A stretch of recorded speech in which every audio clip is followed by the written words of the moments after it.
অভিনয় রাজনীতির একটা অংশ। রাজনৈতিক মতামত না থাকলে রাজনীতিহীন অভিনয় খুব কঠিন একটা জিনিস। মতন জায়গায়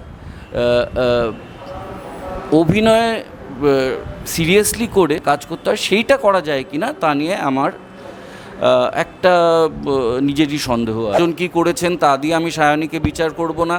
আগের যদি ভালোও হয় তার জন্য আমি সায়নীকে বিচার করতে চাইছি না। পড়াশোনা সেইটা সৃজনরা যত সিরিয়াসলি করেছেন সেটা সায়নী করেছে বলে আমার মনে হয় না। আমার সেটা নিয়ে একটা সন্দেহ আছে। ইউসুফ পাঠান পশ্চিমবঙ্গ সম্বন্ধে কী জানেন সেটা নিয়ে তো আমার যথেষ্ট সন্দেহ আছে। নিজেই অ্যানাউন্স করে দেন যে ভোটে যেই দাঁড়াচ্ছি আসলে আমি, তখন তিনি নিজেই বাকিদের কসমেটিক বানিয়ে দিচ্ছেন নিজের কথা। পন্থী প্রার্থীকেও দেখাতে পারবেন যাদের বিলো দ্য বেল্ট একটাও কথা শোনা গেছে। এই বললাম না, রাজনৈতিক শিক্ষা, পারিবারিক শিক্ষা সব কিছুই প্রতিফলিত হয়। নমস্কার, আপনারা দেখছেন বাংলাহান। আর এই মুহূর্তে আমি রয়েছি যাদবপুর সংলগ্ন এলাকায়। যাদবপুরের সিপিআইএম প্রার্থী সৃজন ভট্টাচার্যের প্রচার ইতিমধ্যে এসেছেন অভিনেতা রাহুল ব্যানার্জি। আমরা সরাসরি তার সঙ্গে কথা বলে নেব। দাদা, প্রথমেই বাংলাহাটে স্বাগত। ধন্যবাদ আমাকে এখানে ডাকার জন্য, মানে ইন্টারভিউ নেওয়ার জন্য। দাদা, প্রথমেই জিজ্ঞাসা করবো, তুমি তো একজন অভিনেতা, অভিনয় এবং রাজনীতি একসঙ্গে কি করা যায়? অভিনয় রাজনীতির একটা অংশ। একটা রাজনৈতিক মতামত না থাকলে রাজনীতিহীন অভিনয় খুব কঠিন একটা জিনিস। সেটা কেউ করতে পেরেছে বলে আমি জানি না। সেটা জেন্ডার পলিটিক্স হতে পারে, সেটা নানা রকম পলিটিক্স হতে পারে। এবং পলিটিক্সের একটা অংশ হচ্ছে পরিবেশ কেমন, পরিবেশ সম্পর্কে সচেতনতা। আজকে যদি আমি গোটা পৃথিবী জুড়ে দেখি, লিওনার্দো ডিক্যাপ্রিও থেকে শুরু করে, ব্র্যাড পিট থেকে শুরু করে, মেরিল স্ট্রিপ থেকে শুরু করে, সবাই ওয়ার্ল্ড পলিটিক্স, জিও পলিটিক্স সব কিছু নিয়ে ইনভলভ। কিন্তু বাংলার মতন জায়গায়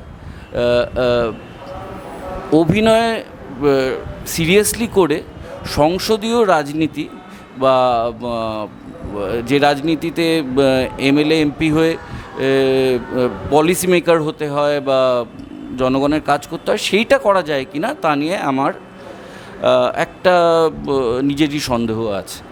আচ্ছা দাদা, এই লোকসভা কেন্দ্রে আগে 5 বছরের জন্য ছিলেন এক অভিনেত্রী। তিনি কিন্তু সক্রিয়ভাবে এলাকাতে তাকে দেখা যায়নি বলে মানুষেরই অভিযোগ। আবারও তৃণমূল কংগ্রেসের তরফ থেকে দাঁড়িয়েছে সায়নী ঘোষ, তিনিও একজন অভিনেত্রী। তিনি কি পারবে সাধারণ মানুষের কাছাকাছি আসতে পৌঁছাতে? দেখুন, এরকমভাবে জেনারেলাইজ করা যায় না। মানে আগের জন কী করেছেন তা দিয়ে আমি সায়নীকে বিচার করব না। আগের যদি ভালোও হয় তার জন্য আমি সায়নীকে বিচার করতে চাইছি না। কিন্তু আমার বিশ্বাস যে একটা পলিটিক্স, তার জন্য গোটা পৃথিবী জুড়ে যে প্র্যাকটিসটা আছে তার জন্য একটা বেসিক ট্রেনিং, পড়াশোনা, সেইটা সৃজনরা যত সিরিয়াসলি করেছেন সেটা সায়নী করেছে বলে আমার মনে হয় না। আমার সেটা নিয়ে একটা সন্দেহ আছে। তবে অভিনেত্রী মানেই কোনো পলিটিক্স জানবে না এবং মানুষের কাজ করবে না, সেরকম জেনারেলাইজেশনে আমি বিশ্বাসী নই। রাজনীতির শিক্ষা কথাটা বলুন, রাজনীতির শিক্ষা কি প্রত্যেকটি প্রার্থীর এখন রয়েছে কি মনে হয়? না, ইউসুফ পাঠান পশ্চিমবঙ্গ সম্বন্ধে কী জানেন সেটা নিয়ে তো আমার যথেষ্ট সন্দেহ আছে। তো এবং বেশিরভাগ জায়গায় যখন নেত্রী নিজেই অ্যানাউন্স করে দেন যে ভোটে যেই দাঁড়াচ্ছি আসলে আমি, তখন তিনি নিজেই বাকিদের কসমেটিক বানিয়ে দিচ্ছেন নিজের কথায় এবং বলছেন যে বাকিরা গুরুত্বহীন, আমি আসল। আচ্ছা দাদা, আমরা দেখছি এক প্রার্থী আরেক প্রার্থীকে এবারে কাদা ছোড়াছুড়ি করছে। ভাষার কোনো ঠিক নেই, কাণ্ড জ্ঞান নেই, ভাষার অপব্যবহার চলছে। মানে এটা রাজনৈতিক ময়দানে দাঁড়িয়ে প্রার্থীরা এইভাবে কথা বলছেন, কীভাবে দেখছেন? একজন বামপন্থী প্রার্থীকেও দেখাতে পারবেন যাদের বিলো দ্য বেল্ট একটাও কথা শোনা গেছে। এই বললাম না, রাজনৈতিক শিক্ষা, পারিবারিক শিক্ষা সব কিছুই প্রতিফলিত হয়। সেরকমই কুৎসা দিয়েও বোঝা যায় আপনার ডিএনএ কীরকম।